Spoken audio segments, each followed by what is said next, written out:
விருதுநகர் மாவட்டம் கிருஷ்ணன் கோவிலில் கல்வி பணியில் கடந்த 34 ஆண்டுகளாக சிறப்பாக சேவையாற்றி வரும் VPMM கல்வி நிறுவனங்கள், கலை மற்றும் அறிவியல் கல்லூரி, பொறியியல் கல்லூரி, நர்சிங் கல்லூரி, கல்வியியல் கல்லூரி உள்ளிட்ட பல்வேறு கல்வி நிறுவனங்கள் ஒரே வளாகத்தில். கழகத்தின் நிரந்தர பொதுச் செயலாளர், இந்த நாட்டை ஆள பிறந்திட்ட நலத்திட்ட நாயகர், மண்ணை ஆள பிறந்திட்ட மகராசர், வருங்கால முதலமைச்சர் புரட்சித் தலைவர் ஐயா எடப்பாடி அவர்களை வணங்கி இருவரும் தெய்வங்களான புரட்சித் தலைவர் எம்ஜிஆர், தமிழகுலசாமி அம்மா அவர்களின் அருளாசியோடு இந்த தாய் தமிழ்நாட்டு மக்களுக்கு பணிந்து வணங்கி சமர்ப்பிக்கிறேன்.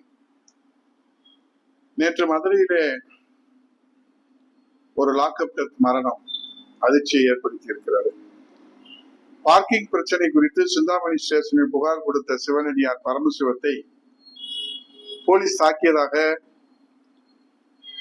புகார் எழுந்து தற்போது உடல்நலக்குறைவு ஏற்பட்டு நேற்று முன்தினம் இரவு பரமசிவம் இறந்து போயுள்ளார்.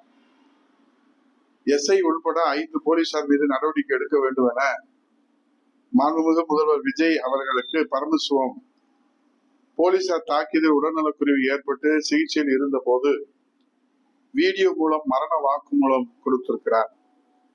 அதிலே நான் எந்த தப்பும் செய்யவில்லை, அடிதடி பிரச்சனை என்று கூறி காவல் நிலையத்திற்கு அழைத்து சென்று போலீசார் விசாரணையின் போது வேண்டுமென்றே என் மண்டையிலே அடித்ததில ரத்தம் கசிந்து உறைந்து போய் வாந்தியாக வருகிறது. என் உயிருக்கு ஏதாவது ஒன்றால் அந்த 5 பேர் தான், போலீசார் தான் காரணம் என தெரிவித்துள்ளார்.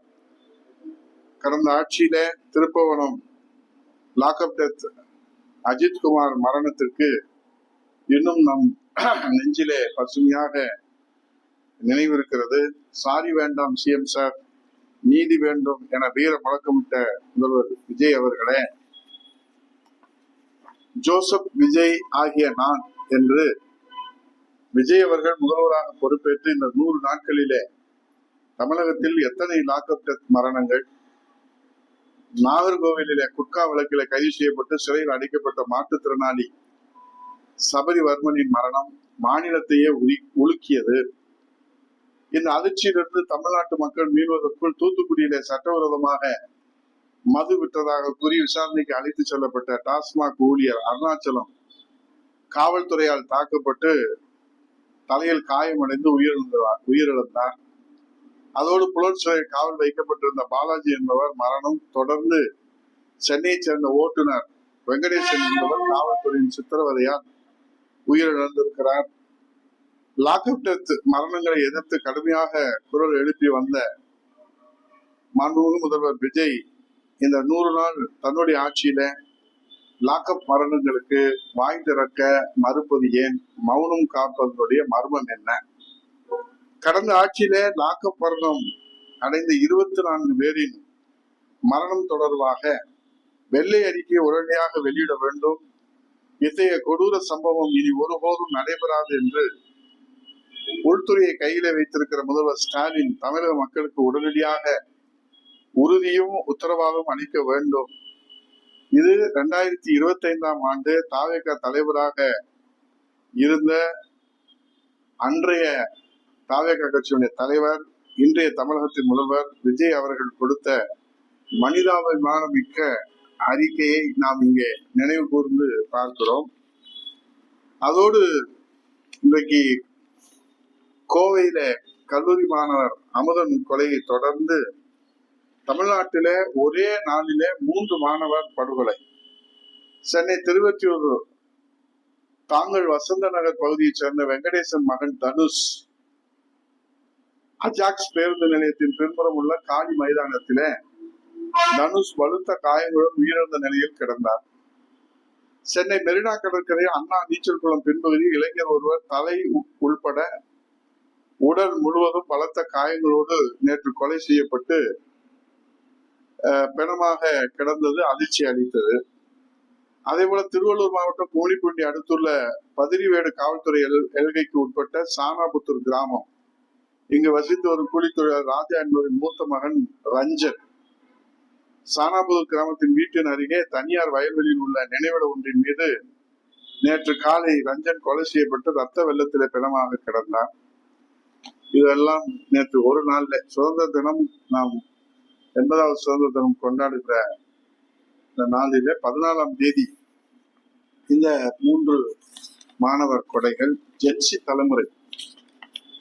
விஜய் அவர்கள் என்ன சொன்னாலும் கண்ணை மூடிக்கொண்டு கடலிலே குதிக்கிற ஜென்சி தலைமுறை 3 பேர் நாம் இழந்திருக்கிறோம். விஜய்க்கு வாக்களித்தவர்களாகத்தான் நிச்சயமாக இருப்பார்கள்.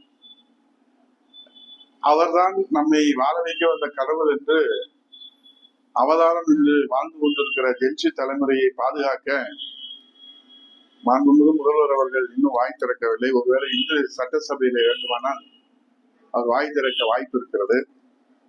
கடந்த கால ஆட்சியில லாக்அப் மரணத்திற்கு எங்கள் ஆட்சி அமைந்தால் காவல் நிலைய அத்துமீறல்கள் அறவே இருக்காது, காவல்துறை சீர்திருத்தப்படும் என்று வசீகர வசனம் பேசிய நம்ம முதல்வர் விஜயின் கையில் தான் இன்று காவல்துறை இருக்கிறது என்பது எல்லோருக்கும் தெரியும். ஒருவேளை காவல்துறை கையிலே வந்த பிறகு இந்த வசீகர வசனத்தை முதல்வர் தனக்கு வசதியாக மறந்து விட்டாரோ என்னவோ தெரியவில்லை. லாக்அப் மரணங்களை எதிர்த்து கண்டன ஆர்ப்பாட்டம் நடத்திய அப்போதைய தாவேகா தலைவர் விஜயும் தாவேகா கட்சியினரும் இப்போது முதல்வராகவும் அமைச்சராகவும் இருக்கிறார்கள். தாவேகா கட்சியினுடைய தலைவரும் நிர்வாகிகளும். ஆகவே அவரிடத்திலே தமிழ்நாட்டு மக்கள் எதிர்பார்ப்பதெல்லாம் அடுத்த ஒரு லாக்அப் டெத் மரணமும் தமிழ்நாட்டில் நடந்திடாமல் இருக்க என்ன அதிரடி நடவடிக்கைகள் எடுக்க போகிறார்கள் என்பதை சட்டசபையிலே அறிவிப்பார்களாம். நீங்கள் எடுக்க போகும் அதிரடி நடவடிக்கைகளை எதிர்பார்த்து அன்னை தமிழகம் கண்ணீரோடு கவலையோடு அதிர்ச்சியிலே காத்திருக்கிறது. இன்றைக்கு 100வது நாளிலே ஒரு யுகத்திற்கான மக்களின் மனசாட்சி என்று 100 நாட்கள் சாதனை பட்டியலை தாவேகா அரசு வெளியிட்டிருப்பது மகிழ்ச்சி. அதோடு வேதனை பட்டியலும் முதல்வர் விஜய் அவர்கள் கவனத்திலே எடுத்துக்கொள்வாரா என்பதுதான் தமிழக மக்களின் கவலை. மேகதாது அணை பிரச்சனை, காவிரியில தண்ணீர் திறந்து விடவில்லை, பயிர்க்கடன் முழுமையாக தள்ளுபடி செய்யவில்லை, குறுவை சாகுபடி பொய்த்து போய் வறட்சி ஏற்பட்டிருக்கிறது. இந்த 100 நாட்களிலே 22,000 கோடி கடன் வாங்கியிருக்கிறார்கள். இதுவரை 5 லாக்அப் டெத் மரணம் மௌனத்திலே கடந்து போய் கொண்டிருக்கிறது அரசு. கோவை கல்லூரி மாணவர் அமுதன் உள்பட இந்த 100 நாட்களிலே பாலியல் வன்கொடுமை உள்ளிட்ட 300க்கும் மேற்பட்ட படுகொலைகள், அறிவிக்கப்படாத மின்சார கட்டண உயர்வு, அறிவிக்கப்படாத சொத்து வரி உயர்வு, பஸ் கட்டண உயர்வு, பால் விலை உயர்வோடு பால் விநியோக தட்டுப்பாடு, மொத்தத்திலே தூய்மையான ஆட்சி என்று சொன்னவர்கள் இன்றைக்கு ஊழல் கதவை திறந்து வைத்திருக்கிறார்கள் தாவேகா அமைச்சர்கள் என்கிற அதிர்ச்சி செய்தியும் இன்றைக்கு மாண்பு முதல்வர் அவர் கவனத்திற்கு வந்திருக்கும் என்று நம்புவோம். ஆகவே வெறும் சினிமா வசனம் போல பேசிவிட்டு செல்வதல்ல அரசு நிர்வாகம். இது வசனத்தை தாண்டி ஒவ்வொரு நிலையிலும் நாம் அக்கறை செலுத்தினால் மட்டுமே, கவனம் செலுத்தினால் மட்டுமே, கண்காணித்தால் மட்டுமே மக்கள் எதிர்பார்த்த மாற்றம் நிகழும். இல்லை என்றால் ஏமாற்றம் தான் மிஞ்சும் என்று சொல்லி பொறுத்திருந்து பார்ப்போம். நன்றி, வணக்கம்.